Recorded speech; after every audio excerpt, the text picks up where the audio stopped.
How to learn 3D animation in 2024। Internet पे बहुत सारी वीडियोस मिल जाएंगे but no one really talks about कि कहाँ से स्टार्ट करें, कहाँ पे एंड करें। Unfortunately there is no end and we keep learning as we go down the road. अब ये वीडियो कोई ट्यूटोरियल नहीं है but I want to make sure कि your 3D animation journey starts here and there is 2 bonus tips hidden in the video, so please stay till the end. So let's get started. Market में काफी सारे softwares हैं जैसे कि Autodesk माया, blender, cinema 4D, 3ds max और भी बहुत सारे। सबसे पहले तो ये क्वेश्चन आ जाता है कि कौन सा सॉफ्टवेयर इजी टू लर्न है और कौन सा बेस्ट है। अब इन माय ओपिनियन सॉफ्टवेयर्स तो सारे बढ़िया हैं, बस कुछ को छोड़ के। So I choose Blender for sure because it is open source and I would say easy to learn। और सबसे अच्छी बात क्या है Blender की कि आपको इसके बहुत सारे ट्यूटोरियल्स मिल जाएंगे, ऑलरेडी YouTube पे पड़े हुए हैं। शुरुआत में थोड़ा कॉम्प्लेक्स लगेगा बट डोंट वरी, तुम लोग सीख जाओगे। Now let's talk about concepts. अब 3D में ना कोई भी चीज बनाने से पहले तुमको उसका कॉन्सेप्ट बनाना आना चाहिए। आप कभी भी किसी भी चीज का 3D में डायरेक्ट मॉडल नहीं बनाओगे। क्यों नहीं बनाओगे?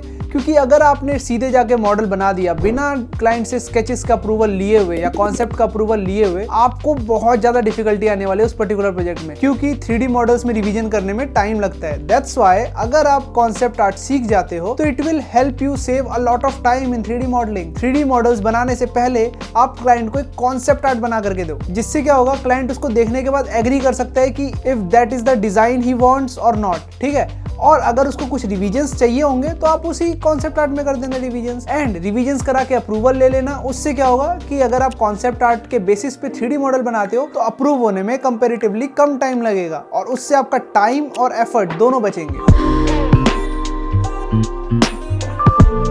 कैरेक्टर स्केचेस, अब ये थोड़ा बहुत सिमिलर है कॉन्सेप्ट आर्ट से, बट इसमें हम सिर्फ कैरेक्टर्स की बात करते हैं। कॉन्सेप्ट आर्ट में वाइडर चीजें कवर हो जाती हैं, जैसे कि एसेट्स हो गए, प्रॉप्स हो गए, एनवायरनमेंट हो गए। बट इसमें 3rd नंबर पॉइंट में जो कि है कैरेक्टर स्केचेस, इसमें हम मोस्टली सिर्फ और सिर्फ कैरेक्टर्स को कवर करते हैं, क्योंकि characters are the main focus of the video. ठीक है, तो हमें क्या करना होता है, कैरेक्टर के मॉडल्स बनाने से पहले हम कैरेक्टर के स्केचेस बनाते हैं और वो स्केचेस देकर के क्लाइंट से अप्रूवल लेते हैं, और अगर कोई चेंजेस क्लाइंट को चाहिए तो उसी स्टेज में कराते हैं, सो दैट हमको एनिमेशन के टाइम पे face shape, body structure, height and और भी बहुत सारी चीजें जो एनाटॉमी में होती है उसके रिगार्डिंग इश्यूज फेस ना करने पड़े। क्योंकि अगर ऐसे इश्यूज एनिमेशन के टाइम या मॉडलिंग के टाइम आएंगे तो इससे बहुत ज्यादा टाइम लग जाएगा और प्रोजेक्ट बहुत ज्यादा डिले हो जाएगा, and that's why a lot of freelancers really get hard time working with their foreign clients. तो अगर आप एनिमेशन में ऑलरेडी हो तो आपको ये सारी चीजें ध्यान रखनी है कि कहां पे आप टाइम बचा सकते हो, क्योंकि at the end of the project client ये ध्यान नहीं रखेगा कि उसने कितने ज्यादा रिविजन्स करवाए हैं, क्लाइंट ये ध्यान रखेगा कि आपने कितना ज्यादा डिले करा। ठीक है, सो एनीवेज कैरेक्टर स्केचेस की इंपॉर्टेंस आप लोग को आई थिंक पता चल गई होगी। So let's move on to the next point.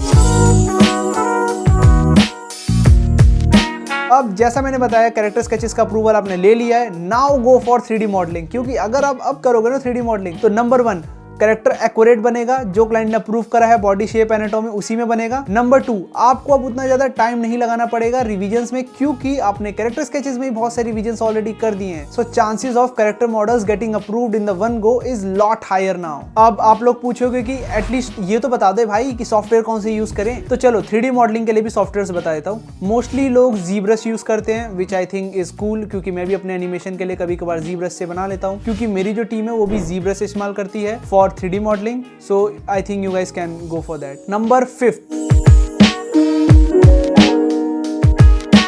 once the 3D model of the object is created, so texturing की मदद से हम इसको कपड़े पहनाते हैं। मतलब 3D मॉडल्स जो हमने बनाया, अब उसको जो हम आउटर लेयर देते हैं उसको हम टेक्सचरिंग कहते हैं आसान भाषा में, जैसे कि स्किन, क्लोथिंग और हेयर्स फॉर द कैरेक्टर्स, और बिल्डिंग्स के लिए bricks finish. So now let's come to the 6th step, rigging. Basically इसमें हम जो भी कैरेक्टर या जो भी ऑब्जेक्ट है ना उसको बोन्स देते हैं, जिससे क्या होता है हम एनिमेशन में उसको स्मूथली यूज कर सके और एनिमेशन को स्मूथ बना सके। आपने देखा होगा बहुत सारी वीडियोस में जहां पे जर्की एनिमेशन होती है ना, most of the time reason होता है उसका कि वो खराब रिगिंग हुई हो उस कैरेक्टर की। Rigging is a most important part और that's where we spend a lot of time after making the characters, क्योंकि we want to make sure कि जब भी हम एनिमेशन करें ना हमें रिगिंग से रिलेटेड कोई इशू ना आए और हम कैरेक्टर के फेशियल एक्सप्रेशन एक्सप्रेशंस को अच्छे से दिखा सके, क्योंकि जितने ज्यादा फेशियल एक्सप्रेशंस अच्छे होंगे उतने ज्यादा ऑडियंस एंगेज करेगी वीडियो से। तो अगर आप रिगिंग करोगे तो ये चीज आपको ध्यान रखनी है कि रिगिंग में हमेशा ट्राई करो कि जो भी पार्ट आप रिग कर रहे हो उसको इतने ज्यादा डिटेल से करो कि अगर कोई बंदा उसको एनिमेट करे तो उसको इशू ना आए, उसको स्मूथली एनिमेट करने में और एनिमेशन जर्की ना लगे। Now let's come to the 7th step. अब एनिमेशन इज अ स्टेप जहां पे आपको अपनी पूरी मेहनत एक साथ दिखती है। एनिमेशन की फ्रेम्स और बोन्स जो हमने रिगिंग के टाइम पे बनाए थे उन दोनों की मदद से किया जाता है। बट अब एनिमेशन को सीखे कहां से? Other than that I would suggest you कि उडेमी पे जाकर के 200, 250 या 300 रुपए वाले कोर्सेज पड़े हुए हैं, आप वो जाकर के बाय कर लो। और आई थिंक 500 रुपए के भी होंगे तो यू शुडंट वरी, क्योंकि वहां पे जो कोर्सेज है ना, आई वुड से कि are far better than what you get from thousands of rupees और इवन लैक्स ऑफ रुपीज। तो आई वुड से गो ऑन उडेमी, 400-500 रुपए के कोर्सेज हैं वो बाय करो और स्पेसिफिक कोर्सेज बाय करो और वो पूरा करो। देन आई थिंक आप अपने बिगिनर लेवल से इंटरमीडिएट लेवल तक आसानी से पहुंच जाओगे। और अगर आपको एडवांस लेवल तक जाना है तो वो तो हिट एंड ट्रायल से ही आएगा। आपको जेन्युइनली प्रोजेक्ट्स करने पड़ेंगे क्लाइंट्स के, और अगर नहीं मिल रहे कोई प्रोजेक्ट्स तो सैंपल प्रोजेक्ट्स बनाने पड़ेंगे just to build your portfolio. अब इतना सब करने के बाद भी एनिमेशन पूरा नहीं हुआ है। एनिमेशन करने के बाद भी बहुत सारी चीजें होती हैं, जैसे rendering, compositing, sound designing, colour grading, तो ये सारी चीजें भी है। But as you learn down the road ये सारी चीजें आपको माइनर लगने लगेंगी अगर आप एनिमेशन स्टेज तक पहुंच गए हो तो। अब इसके अलावा एक बोनस टिप ये देना चाहूंगा, अगर आप सारे प्रोसेस को अपने ही अंडर रखना चाहते हो तो आप वीडियो स्टोरी बोर्डिंग भी सीख लो। उससे क्या होगा कि अगर आप वीडियो स्टोरी बोर्डिंग सीखोगे ना तो आपको किसी और को हायर करने की जरूरत नहीं पड़ेगी, जब भी आपको एक स्टोरी बोर्ड बनवाना पड़ेगा, क्योंकि किसी भी एनिमेशन के स्टार्ट करने से पहले आपको एक वीडियो स्टोरी बोर्ड बनवाना मस्ट है। It will save you a lot of time and effort.